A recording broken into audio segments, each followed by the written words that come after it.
three types I've identified of phobias in a European country. One is of your own minorities, with the Roma at the top of the list. A second type of phobia is of immigrants, immigrant-based diversity, which is what these populist right-wing parties are feeding off of. There's a third type of phobia, and that is of your neighboring nation. That, as they say in Europe, in almost every European country, Europe ends on our eastern border. I remember reading a particular book which said, well, what really is unique about Europe? It's not European values. European values are really universal values that have developed all over the world. But what's really unique about Europe is its ill-defined eastern border. And that, in a sense, even explains the Ukrainian crisis, an ill-defined eastern border. Some of the discourse that was engaged in by Western European leaders really assumed that if Europe associated itself with the European Union, the eastern border of Europe would be on the Ukrainian-Russian border. So you're still talking about borders, and the eastern border of Europe remains a very debatable and conflictual in certain circumstances. Because you have two Ukraines, completely different. You have Western Galicia, you have Galicia that is Roman Catholic and Uniat, they say old Orthodox that became Catholic, Uniat, and on the other side you have Orthodox.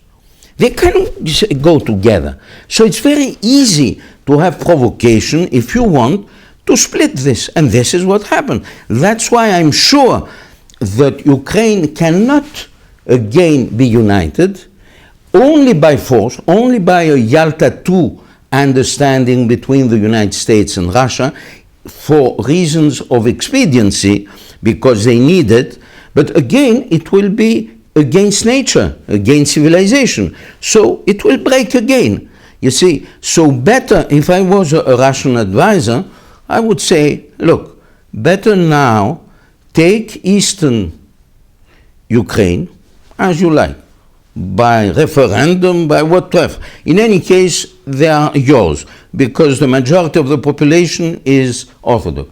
And leave Galicia. Leave Galicia to the Polish, to the Lithuanians, to the West. Don't bother with them. How far can we go? Yeah? Nobody wants a real conflict. Armed conflicts is anyhow excluded.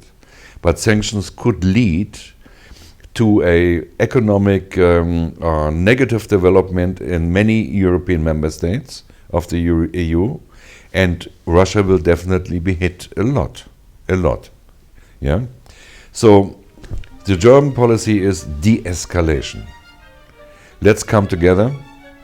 Let's share a common responsibility for the Ukraine. And we will stabilize it from the outside. That means Moscow, Brussels, plus Washington. And Kiev has to do one thing as well, which is a precondition for a peaceful solution. The outside powers cannot deal with the extreme right-wing nationalist movements.